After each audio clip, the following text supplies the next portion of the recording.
नमस्कार। फिर से आप एक बार स्वागत है मेरे चैनल पर। मैं हूं राज। आप देख रहे हैं हाईवे 33। दोस्तों, आज की जो कहानी मैं आपको सुनाने जा रहा हूं, ये हमारे एक पुराने सब्सक्राइबर की है। उनका नाम मोहम्मद अक्सर सौदागर हैं। इन्होंने एक कहानी पहले भी हमें दिया था। उस कहानी का जो टाइटल था, छलावे के ढाबा पर आपका स्वागत है। तो चलते हैं आज की कहानी में। जब सौदागर जी इस घटना में घायल हो चुके थे तो अपने घर पर आराम किया करते थे, और ये घटना उससे बहुत पहले की है। तो क्या घटी थी इनके साथ में घटना, चलते हैं इनकी कहानी में।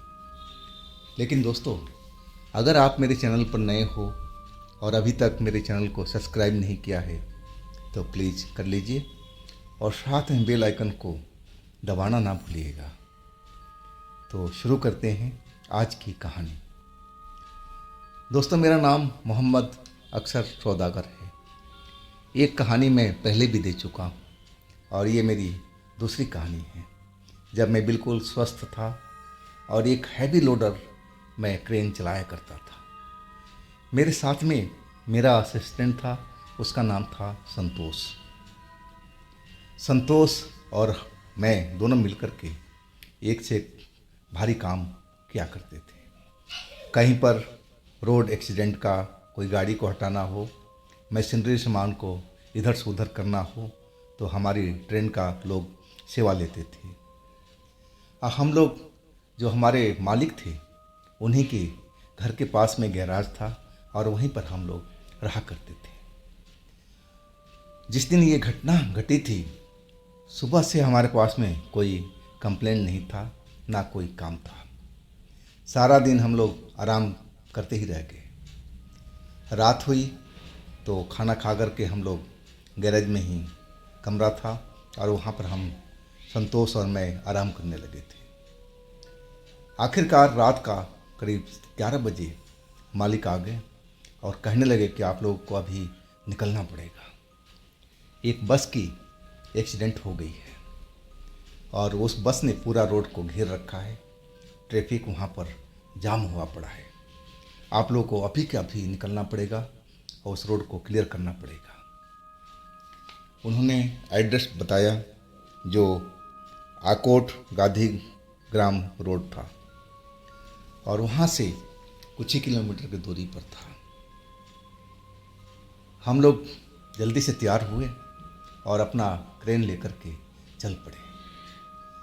जब हम वहाँ पर पहुँच गए तो रात के करीब 12 से ऊपर का टाइम हो गया था। वहाँ पर देखा तो वाकई में ट्रैफिक तो जाम लगी हुई थी। हर तरफ गाड़ियाँ ही गाड़ियाँ दिखाई पड़ रही थी। जो बस थी वो पलटी हुई थी, और वहाँ पर हमें जाने का रास्ता तक नहीं मिल रहा था। वहाँ पर पुलिस प्रशासन भी आ गया था, और जो बस के डिपो के इंचार्ज वगैरह थे, सरकारी बस थी तो इसके लोग भी आ गए थे। उन्होंने मुझे बड़ी मुश्किल से रास्ता बनवाया, तब मैं उस बस के पास पहुंचा था। जब मैं वहां पहुंचा तो देखा उस बस में से घायल तो पहले ही हॉस्पिटल जा चुके थे, लेकिन उसमें जो मरे हुए लोग थे उनको अब निकाला जा रहा था। वो दृश्य देखने लायक बिल्कुल नहीं था। ना मैं इतना खुल कर के इसके बारे में बता सकता हूँ। मैं इतना ही बता सकता हूँ कि उनके शरीर का अंग भंग हुआ पड़ा था। किसी के हाथ गायब था, किसी के पैर गायब था। वो दृश्य देख करके मैं बहुत विचलित हो उठा था। मुझसे देखा नहीं जा रहा था, और घंटों लगे उस काम में लाशों को निकालने में। लाश निकाल कर के रोड पर सफ़ेद कपड़ों से ढका जा रहा था। एम्बुलेंस आ चुकी थी। अब उन लाशों को हॉस्पिटल में भेजा जा रहा था।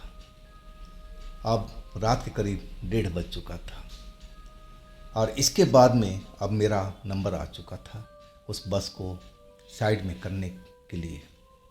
लेकिन वहाँ जो जगह थी, बहुत कम जगह थी।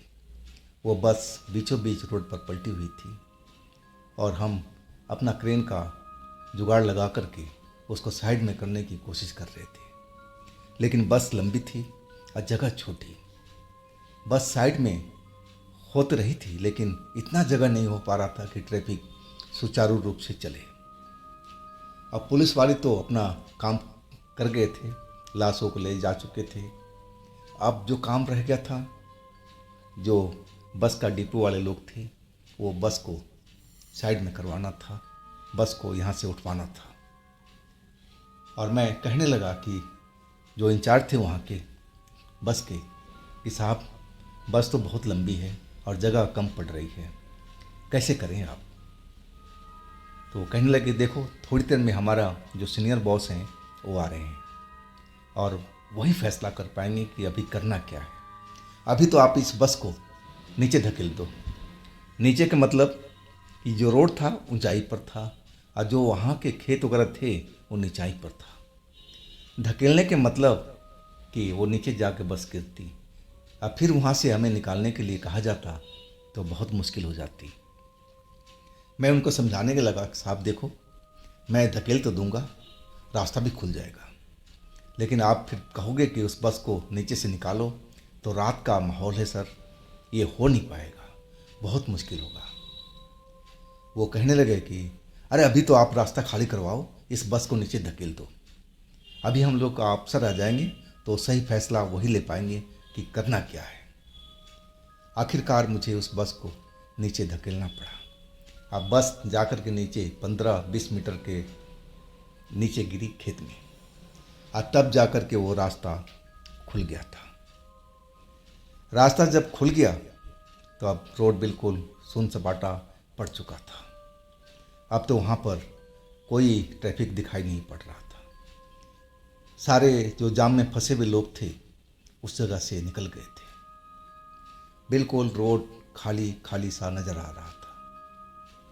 वो जो रात थी वो काली रात थी, हर तरफ अंधेरा दिखाई पड़ रहा था। अब हम इंतज़ार कर रहे थे कि अब हमारे लिए क्या ऑर्डर है। थोड़ी देर ही में एक गाड़ी आती हुई नज़र आई और उसमें शायद डिपो के इंचार्ज थे और आते ही उस अफसर से कहने लगे जिसने ऑर्डर दिया था कि बस के नीचे धकेल दो, वो कहने लगे कि बस को निकलवाओ और डिपो पहुंचवाओ, और ऑर्डर देकर के वो चले गए। अब जो ऑफिसर मुझे धक्का देने के लिए बोला था वो मेरे पास में आ गया और कहने लगा भाई साहब अब बस को निकालना पड़ेगा और डिपो ले जाना पड़ेगा। डिपो भी वहाँ से करीब 8-10 किलोमीटर के दूरी पर था। अब तो मेरे लिए संकट की घड़ी आ चुकी थी। इस अंधेरी रात में मैं नीचे जा कर के कैसे रस्सा बांधूँ, चैन बांधूँ, सीलिंग बांधूँ, ये बहुत मुश्किल वाला काम था। लेकिन उस अफसर ने बोला कि मैं भी आपके साथ में हूँ, जितना हो सके मैं आपकी मदद करूँगा। और वो अफसर लगा रहा। मैं अपने लड़के से बोला संतोष से कि देखो तुम रस्सा ले जाओ, सीलिंग ले जाओ और बस में एक मजबूती से कहीं पर बांध दो। लेकिन वो इतनी सारी लाशों को देख कर के वो डर चुका था। वो डरते हुए कहने लगा कि नहीं उस्ताद, मैं नीचे अंधेरे में नहीं जाऊंगा, मुझे बहुत डर लग रहा है से मैं ये काम नहीं कर पाऊंगा। अब वो उसकी बात सुन कर के अब मेरे पास में कोई ऑप्शन नहीं था। मैं कहने लगा ठीक है, अगर तुम नहीं जाओगे तो मुझे ही जाना पड़ेगा। अब फिर मैं क्रेन से चैन खींच करके और नीचे की तरफ चलने लगा।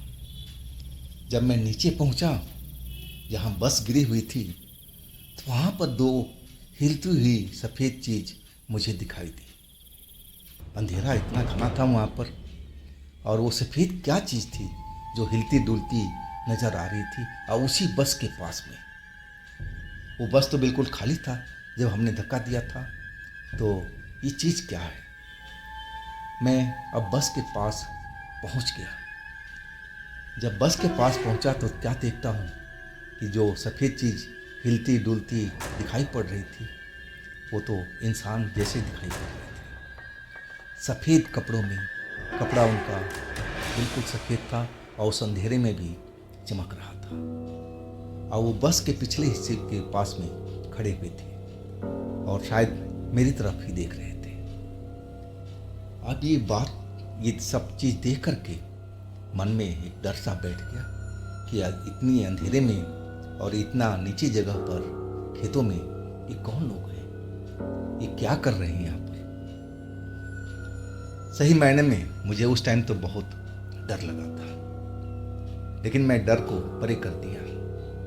अब मैं अपना बस का जो चेन था मजबूती से बांध दिया, क्रेन वाला रस्सी। अब मेरी जो नज़र थी उन्हीं की तरफ में थी। वो लोग बस के पिछले हिस्से में आगे पीछे दाएं बाएं आ रहे थे, जा रहे थे और मेरी ही तरफ देख रहे थे। मैं ये काम बहुत जल्दी किया। डर तो मुझे लग रहा था कि पता नहीं ये लोग कौन हैं और ये मेरे साथ में कहीं हमला तो नहीं करेंगे, कुछ करेंगे तो नहीं। मुझे यही डर लग रहा था। मुझे ये मालूम नहीं था कि ये जो मैं देख रहा हूँ ये कोई आत्मा है, भूत प्रेत हैं। मुझे ये मालूम नहीं था।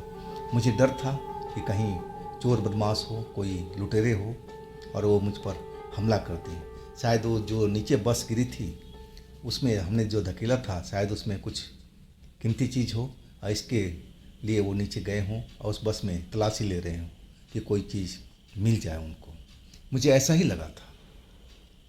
लेकिन मैं रस्सी बांध करके जैसे ही जाने के लिए ऊपर चढ़ने के लिए मुड़ा तो मैं देखा कि वो दोनों जो सफ़ेद कपड़ों में थे वो मेरे सामने में खड़े दिखाई दिए। उस सेकंडों नहीं लगा था पीछे से हमारे आगे आने में। अब मैं उनकी तरफ देखा तो मैं देख करके एकदम हैरान सा रह गया था। हाइट उनकी अच्छी खासी थी, दोनों एक जैसे ही लग रहे थे और उनकी जो आंखें थी बिल्कुल भयानक नज़र आ रही थी। आंखें एकदम लाल लाल चमक दिखाई पड़ रहा था। अब मेरी तरफ वो घूरते जा रहे थे। अब मैं इनको देखा तो मैं अब समझ गया कि ये चोर लुटेरे नहीं, ये तो कोई आत्मा है, कोई भूत प्रेत है। अब मुझे तो इस जगह से जल्दी से ऊपर अब चढ़ना पड़ेगा रोड पर, नहीं तो ये तो हमारे साथ में कुछ भी कर सकते थे। और मैं जल्दी जल्दी उस जगह से निकल करके अब चढ़ने लगा। अब मैं पलट के देखते भी जा रहा था कहीं हमारे पीछे तो दोनों नहीं आ रहे हैं, लेकिन नहीं, वो पीछे तो नहीं आए, उसी जगह से मुझे घूरते रहे थे। अब मैं ऊपर आकर के ही दम लिया। अब मैं डर से पसीने पसीने हो चुका था, एकदम शरीर मेरा कांप रहा था। और मैं जो ऊपर चढ़ा था संतोष क्रेन के पास में खड़ा दिखाई दिया। कहने लगा, उस्ताद क्या हुआ, क्या देख लिया आपने? मैंने कुछ नहीं बोला उसको उस टाइम में। यानी संतोष, रस्सी को तुम देखते रहो, अब मैं बस को खींच रहा हूँ। और वो जो ऑफिसर था बस वाला वो दूसरी साइड में खड़ा था और एक और उसके साथ में था कोई, और उससे बात किए जा रहा था। अब मैं अपने क्रेन में आकर के बैठ गया था। क्रेन ने स्टार्ट कर दिया। अब बस को खींचने लगा। बस बिल्कुल खींच करके आ गई, लेकिन जहाँ से ऊपर चढ़ना था बस को, उसी जगह पर वो आकर के रुक जाती थी। आगे का दोनों पहिया ऊपर चढ़ जाता था। अब फिर लगता था कि पीछे से कोई उसको खींच रहा हो और झटके से वो बस नीचे चली जाती थी। मुझे तो समझ में आ गया था कि जो सफ़ेद कपड़ों में जो दो आत्मा हैं ये उनका ही काम है। वो नहीं चाह रहे हैं कि इस जगह से बस बाहर निकले। मैं बहुत बार कोशिश कर लिया था, बस ऊपर चढ़ जाती थी, दोनों पहिया ऊपर नज़र आ जाते थे और फिर अचानक ही रस्सी लूज हो जाती थी। अब बस जहाँ थी वहाँ चली जाती थी। अब मैं बिल्कुल डर चुका था। जो संतोष था कहने लगा, उस्ताद क्या कर रहे हो, बस ऊपर आकर के नीचे चली जा रही है, से एक बार और ट्राई करो ना, देखो ना, मजबूती से पकड़ कर रखो रस्से को। यानी कि भाई मशीनरी चीज़ है, इसमें मैं क्या कर सकता हूँ। मैं अभी तक उसको कुछ भी नहीं बताया था, नहीं कि वो तो डरपोक इंसान पहले ही था। अब मैं बोल देता तो शायद उस जगह से वो भाग भी जाता, और इसीलिए मैं नहीं उसको बता रहा था। और इस बार मैं अपने अल्लाह को याद किया और कलमा वगैरह पढ़ा जो हमारे धर्म में होता है, और वही मैं क्रेन पर फूंक मारा, उस रस्सी पर फूंक मारा जो हमारे क्रेन में बंधी हुई थी और वो बस तक जा रही थी। और तब मैंने फिर क्रेन को स्टार्ट किया, और तब जा कर के बस वो ऊपर चढ़ी। इस बार न रस्सी लूज हुई, न किसी ने पीछे से खींचा। मैं समझ गया था कि ये सारा खेल उन्हीं दो आत्माओं का है जो नीचे से बस को पकड़ लेती थी और ऊपर चढ़ने नहीं देते थे। अब बस ऊपर रोड पर आ चुकी थी। फिर हम उस जगह पर रुके नहीं। उस बस को हमने टांग टांग करके अगला पहिया और हम डिपो की तरफ हम लोग निकल पड़े थे। जब हम डिपो में पहुंच गए तो रात के करीब 2:30 के आसपास का टाइम हो गया था। चौकीदार था वहाँ पर। चौकीदार से पूछने लगा मैं कि भाई बताओ ये एक्सीडेंट वाला बस कहाँ मैं रखूँ। वह एक तरफ को इशारा किया, बोला उस झाड़ है ना, वहाँ पर किनारे पर इसको लगा दो, अभी तो यहीं पर लगा दो, बात की बात देखी जाएगी। हाँ, मैं उसके बताए हुए जगह पर उस बस को लेकर चल पड़ा था। अब बस को जो झाड़ था, झाड़ के पास में रखने लगा। और जैसे ही बस को हमने साइड में किया झाड़ के पास में, वही दो आत्माएं जो भूत थे वहाँ पर भी नजर आ गए। अब वो बस जो हमारा दूरी था, रस्सी में बंधा हुआ था, बिल्कुल पास पास था, और वो बस के आगे पहिए के पास में ही दोनों खड़े नजर आ रहे थे। अब तो देख कर के मेरी हालत खराब हो गई, और ये चीज़ संतोष ने भी देखा। संतोष देख कर के तो काँप गया था, कहने लगा उस्ताद क्या है ये। यानी कि मैं बोला भाई यही तो वो आत्मा थी, वो भूत थी जो उस जगह पर चढ़ने नहीं दे रहे थे। अब मैं तुम्हें बता नहीं रहा था कि तुम डर जाओगे, लेकिन देखो ये तो यहाँ तक आ गए हैं, अब हम लोग क्या करें। डर तो बहुत लग रहा था। वो बस को हमारी रस्सी अब कैसे खोलें, जो बस में बंधी हुई थी वो तो खोलना ज़रूरी था, और तभी तो हम लोग वहाँ से निकल पाते। फिर मैंने वही अपने धर्म का इस्तेमाल किया। मैं जो कलमा वगैरह पढ़ना शुरू किया, और फिर जा कर के फूंक वूंक मारा उस रस्सी पर, क्रेन पर, और तब जा कर के वो दोनों आत्माएं उस जगह से गायब हुई। और फिर हम जल्दी से रस्सी खोले, और फिर हम रुके नहीं थे। ये इतनी डरावनी घटना मैंने आज तक कभी देखी नहीं थी। वो दो आत्माएं जो सफ़ेद कपड़ों में थी, न जाने किसकी थी। कहीं बस एक्सीडेंट में इनका तो नहीं हाथ था, या फिर वो जो मरे हुए लोग थे कहीं उनमें से कोई ये भूत तो नहीं बन गया। मुझे तो कुछ समझ में नहीं आ रहा था। आखिरकार हम लोग उस जगह से अब अपने गैराज में पहुंच गए थे। और गैराज जब पहुंचे तब जाके हमारे मन में चैन आया था, और हम लोग बिल्कुल अब समझ गए थे कि अब हम लोग सुरक्षित हैं। संतोष तो अभी भी डरा हुआ था, और वो कई दिन तक डरता रहा था। रात में तो वो कभी हमारे साथ में जाने से मना भी कर देता था, और आखिरकार वो नौकरी भी छोड़ दिया। कहा नहीं उस्ताद, मैं रात में काम नहीं कर पाऊँगा। क्योंकि हमारा जो लाइन था क्रेन का, ये तो दिन का ही काम था और रात का भी काम था। हमारा काम तो रात और दिन दोनों का था, तो हमारी लाइन में तो ये सब चलता ही है। तो दोस्तों, ये थी आज की कहानी। अगर आपके पास भी इस तरह की कोई घटना है, कोई कहानी है, कोई अपनी आत्मकथा है, तो आप मुझे इंस्टाग्राम पर या मेरे व्हाट्सएप नंबर पर शेयर कर सकते हैं। और दोस्तों, मेरे दूसरे चैनल पर भी जाइए, उनमें भी अच्छी अच्छी कहानियाँ हमने डाली हुई है जो बेहद आपको पसंद आएगी। चैनल का लिंक मैं नीचे डिस्क्रिप्शन बॉक्स में दे रखा हूँ, तो एक बार उन पर ज़रूर विजिट कीजिए, उन कहानियों का ज़रूर मज़ा लीजिए। दोस्तों, मैं कल मिलूँगा एक नई घटना, एक नई कहानी के साथ में। लेकिन दोस्तों, आप मेरे इस चैनल को भी लाइक कीजिए, सब्सक्राइब कीजिए, शेयर कीजिए। नमस्कार।